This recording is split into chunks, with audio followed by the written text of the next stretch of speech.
this is my hobby, the greatest hobby. Hello everyone, Hobbyist here, back at it again with our Talisman Exploration Guide. Last video that we covered, we recently concluded the Reaper expansion characters. Now, I will put this in the forefront. Depending on the expansion and how difficult or complicated the characters get, I may or may not throw characters all into one video. And with this next expansion, the Blood Moon characters, with there only being 3 characters, and having looked over their character abilities before, I'm going to throw all 3 of them inside of one video. So, let's get on to the first character. So not much is really known about this character when it comes to my knowledge, or if there's any particular lore facing him. But the character that we're going to be covering is the Doomsayer. The Doomsayer is the first character that we're going to be covering inside of the Blood Moon expansion. So let's go ahead and take a look at his card and see what he's all about. So the Doomsayer has a strength of 3 and a craft of 4. And the way that you can tell with the Blood Moon characters, much like the Reaper characters, is that each of the characters in their respective expansions has little logos that indicate what expansion they belong to. And as you can see, this little wolf head with like a sort of bit of a moon background, this indicates that this, plus the adventure cards, spell cards, anything that pertains, better yet, holds this logo, is a part of the Blood Moon expansion. So if it's something that you're not particularly interested in, say you don't want to play with Blood Moon, then just look for this logo and you should be able to easily separate it all. Moving forward, we have 3 fates for the Doomsayer and an average of 4 health, as well as 3 character abilities. So let's go ahead and get started into them, shall we? After, of course, encompassing the fact that he is neutral, and he starts in the city. So, first ability says, whenever any character draws an enemy, you may replenish 1 fate. So, being able to replenish 1 fate off of an enemy being drawn is very good inside of the Blood Moon expansion, because if you don't remember from that video, I said that this expansion has the most adventure cards within its own deck, as it contains 111 of them. So, the likelihoods of drawing an enemy are a lot higher with the Blood Moon expansion in play, because there's just so many cards to go through. So, being able to replenish fate off of that alone, drawing an enemy, not necessarily that they have to be beaten or anything like that, is a really good ability to have, as it allows you to be able to take advantage of the different fate opportunities that are presented to you. So let's go on to the second character ability. Whenever any character draws an event, you may gain 1 spell if your craft allows. So this is definitely a different type of ability that the Doomsayer has, because it pertains more so to the actual events inside of the game than it does characters like the Druid or the Wizard, who begin the game with a spell and then can either cycle in or out of spells. So, is it possible that events could be coming up quite frequently? Maybe. But with these 2 abilities within itself, you can kind of sort of see that a lot of the Doomsayer's abilities are more so what's inside the adventure deck. So, with the base game alongside the Blood Moon expansion, you already have a pretty high chance of drawing events, but just remember that you're drawing specifically for events or drawing specifically for enemies in hopes of being able to replenish fate, or being able to gain spells if your craft allows. And if you remember from our craft count, because the Doomsayer has a craft of 4, he can carry 1 spell. And as he increases his craft to 6, then he can carry up to 3 spells at a time. that is definitely something to take into consideration. So now, here comes this third character ability. Whenever you draw an adventure card that is not an enemy or an event, they draw one additional card, and may only do this once per turn. So, is this ability very useful? Sorry guys, I don't know what's going on with my camera. It likes to blur out on me from time to time. But with this character ability, being able to draw one additional card whenever you have to draw adventure cards, it has a 50-50 chance of making things even better for you, or it could make it worse. If you're already facing a really strong enemy or a very high craft spirit, you happen to draw another one, you could end up fighting 2 or more enemies at the same time, which could either go very well or go very horribly. For example, one of the cards inside of the Blood Moon expansion, there is a spirit that says whenever it is spawned onto the board, all spirits in the region converge on that one space for you to fight at the same time. So if the first card you draw, let's say you land on the fields or a space that says that you draw one card and you draw an object, but you want to take a risk of drawing a second card. If that card shows up and there's multiple spirits on the board, you have a huge problem on your hands because all those spirits are going to converge on you. They might attack you with a craft of 30 or more. Not only to mention the fact that with the Blood Moon expansion, if it is nighttime, this just makes it even worse. This could be a huge disaster for you. Or it could play in your favor as you find more objects or find maybe even more followers. So you're playing a bit riskier and you're playing more so inside of the actual adventure deck than you are anywhere else. So overall, just by listing off the abilities, because I haven't played with the Doomsayer in enough rotations to be able to assess for myself, but his character abilities make him seem as though he is almost entirely dependent on the adventure deck, which can either be really good or really bad. You can never really tell, especially with the possibilities extending even more with more expansions that you combine, because all the other expansions except for the Lost Realms has adventure cards that all get merged together into a huge stack. So that's either going to greatly increase your chances of the enemies and the events, or it's going to significantly decrease your chances of that. So that is definitely something to keep in mind. But other than that, this is the Doomsayer. So let's go ahead and move forward towards the next character inside of the Blood Moon expansion. The next character that we're going to be covering really much plays into the Halloween-esque theme that is the Blood Moon expansion. And despite her appearance and the way that she dresses, this force of nature against the monsters and creatures of the night, we are going into the Vampire Hunter. So let's get into the Vampire Hunter's card. So the Vampire Hunter has a strength of 3, a craft of 3, so a pretty balanced character. As you can see, beside the shadow of her dress, there's that Blood Moon logo that I mentioned in the very beginning. And she has a fate of 2 and a life of 4, alongside 3 character abilities. She's good and starts in the chapel, which honestly, despite the way that the card portrays her dark clothing, I think it's more so to hide from the creatures than it does to look a little bit more sinister, like it's read out of a book. So let's go ahead and get into that first character ability.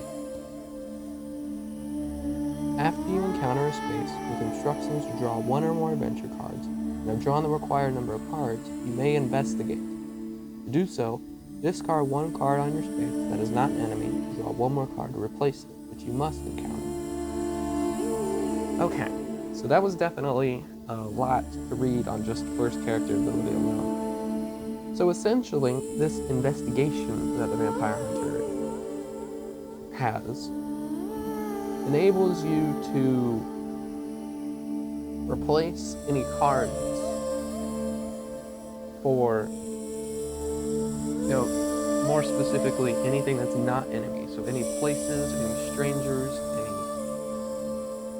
followers, any objects that come up that you don't necessarily want that are on the board, you can replace them. Maybe so far is it hope that you can find enemies. Because when it comes to the Vampire Hunter, your whole goal, because of the benefits that you gain from it, is to find the monsters, is to find the creatures of the night, and to be the one that kills them. Because your second character ability is so exclusive and probably one of the best abilities that you can possibly have inside of this expansion. And that is, whenever you engage an enemy in battle or psychic combat, add 1 to your attack roll. Generally, for every other character inside a Talisman, that only works for one or the other. Meaning that generally the add 1 only works for battle for most characters, or it works for psychic combat for other characters. But to be able to have both at the same time, to be able to add 1 when you fight spirits, or add 1 when you fight monsters, to be able to use both your strength and your craft in this manner, it puts you in a very balanced and overall a very good experience. So, with that character ability in of itself, it's probably one of the few characters to where you don't necessarily want to invest only in strength, and you want to invest only in craft. You want to kind of build them both up at the same time, so that way you can be taking out spirits quickly and be taking out monsters quickly at the same time, because that is within your wheelhouse. So, let's get into this last character ability, because she only has 3. But like I've said before in previous character exploration guides, generally the fewer character abilities that a character has, the higher the quality of the character ability. So, whenever you visit the graveyard, you may draw 1 card, 1 adventure card, instead of resolving the instruction on the space. So essentially, even though you're a good character, and generally you would lose a life in the graveyard, being able to essentially just treat the graveyard like it's a draw 1 card space is very good. Because, again, your whole goal as a vampire hunter is just to find the monsters, to find the spirits, in order to be able to kill them. Because that is your specialty. That's what you would specialize in. So overall, I want to say that the Vampire Hunter is definitely a bit more on the balanced side. Her pros really are the fact that she can look for enemies, that she can treat the graveyard more so as another drawing space rather than the graveyard, despite being a good character, and the fact that she can add 1 to her score against creatures in battle or in psychic combat is definitely a plus. But I want to say that her downsides are that even though she can fight against monsters and spirits very well, she doesn't have a lot going when it comes to defending herself. She's very vulnerable in that regard, whether it be strength or whether it be craft, because adding that 1 doesn't work against other players. And she doesn't have much defense against spells either. So, that is also something to keep in mind whenever it comes to playing against the Vampire Hunter, is that she doesn't have a lot of defenses for herself. She's very good on the offensive, but she's a very vulnerable on the defensive end of the game. So, that is definitely something to watch out for with the Vampire Hunter. So at the very end of our Blood Moon character exploration, we have the one character whose entire persona just screams Halloween and screams horror and supernatural. And that character that we're looking at here is the Grave Robber. What exactly is the Grave Robber like? Well, going into his stats, you can see he has a strength of 2 and a craft of 4, which is again a little bit more on the average side. He has that moon logo with the werewolf head on the inside, indicating he's a part of the Blood Moon expansion. He's got a fate of 3, a life of 4, and 3 character abilities.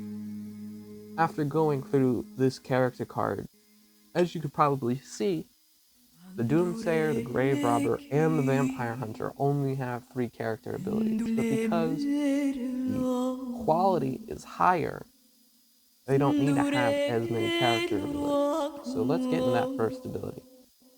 Whenever you encounter a space with instructions to draw 1 or more adventure cards, you may draw the top card on the adventure discard pile. Then draw the remaining cards from the adventure deck as normal. You may only do this once per turn. This makes sense as the Grave Robber because,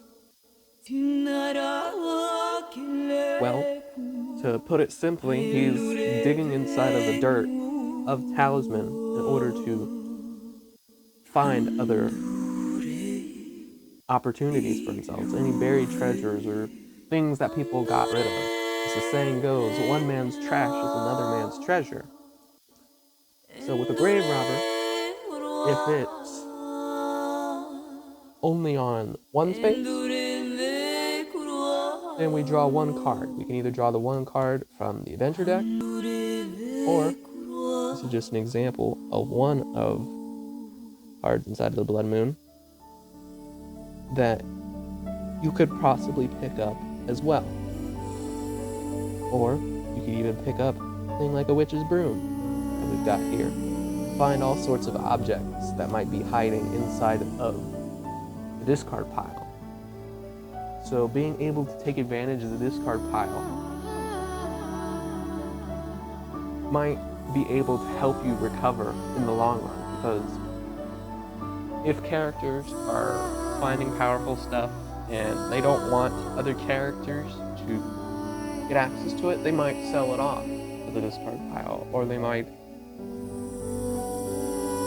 get rid of it after their next turn, or certain places or things that gave huge boosts to other characters are kind of just discarded and forgotten about. Well, not with the Grave Robber. Your whole goal with the Grave Robber is to be able to recycle it and to kind of salvage and make your own path out of the trash of others, which is definitely good.